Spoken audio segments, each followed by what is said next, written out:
meaningless. Speaking of Dabo Sweeney, Yeah, or Dabo, it's potato, Dabo. potato. It is Dabo? We're Yes, confirmed? it's Dabo. What about if you're from the south side of Chicago? Then it's Dabo, right? I think that's if you're British. Dabo, Dab mate. Dabo. Dabo, mate. Um, I just want to talk about the game for a minute. It was an Yeah, let's interesting do that. football game, and I'm gonna Joey Lawrence. I'm sorry, I mean Trevor Lawrence was the definitely the difference in the game, and I'm going to tell you why.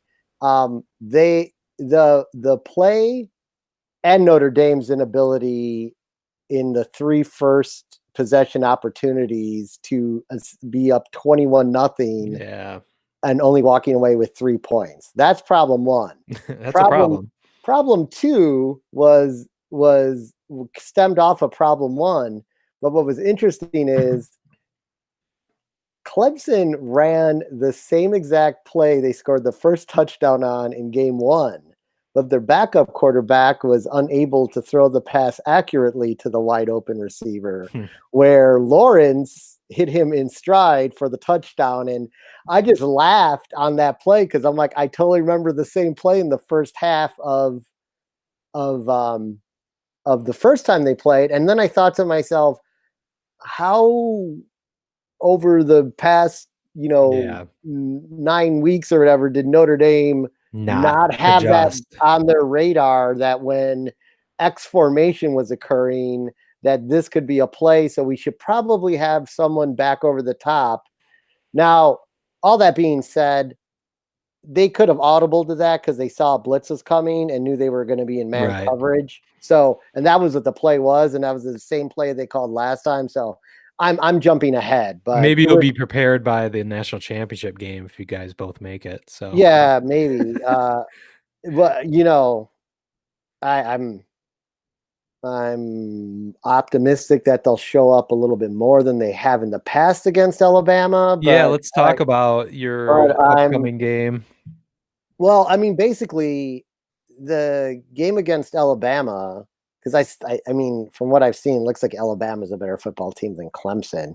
From what I've seen this year of Alabama Offensively, football, I'm not so sure defensively, yeah, especially with and that's something to note. I mean, Clemson was a different team defensively than Notre Dame played the first time.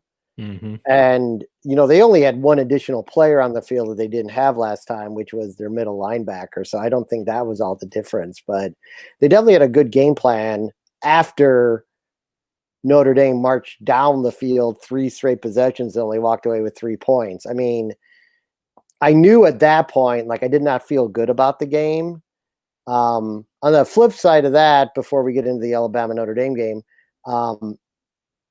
Notre Dame's defense made adjustments at halftime and held Clemson to 10 second half points, and we only could come up with 7. So yeah, the Notre Dame defense adjusted, did their job to allow the team back in the game. But the Clemson defense just had the Notre Dame's offense number that, last weekend. So, it is what it is. a lot of it could be chalked up to, and I heard some pundits talk about this, like how Notre Dame wasn't quite ready for the physicality and the athleticism of a Clemson team right off the bat. And you could see that adjustment was made in the second half where they kind of got slapped in the face and it woke them up finally, but it was way too late by then. So on the positive side, you got your ass kicked by Clemson, but maybe that gets you ready for similar, perhaps better competition, even with Alabama. Like you're ready for it, where it's not just a total shock at how athletic and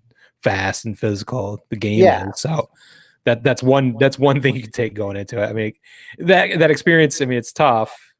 It sucks, but you still made the playoff. So, I mean, you could take all the positives you want from it if you'd like. Yeah. So, I mean, I'll take the big positive that I'm glad it happened then. And we still have yet to figure out what's going to happen a few weeks from now. So, and actually, So, happened last week where it means almost nothing because all you did is move from number 2 to number 4. So, right. Which was that was the whole thing we discussed. We're like, Notre Dame's in no matter what. And everyone said it too. Like Kirk Herbstreit said, it was like, the ramifications of a Notre Dame loss are nothing compared to the ramifications of a Clemson loss and a Florida win. Yeah, the only way it was a little dicey is that you got your ass kicked. If it was maybe much worse, then there'd be an outcry. But not that it was great, but so that was the only potential thing where if it was 70-7 or something, then there'd be a lot more conversation about it. But it was not. So Yeah.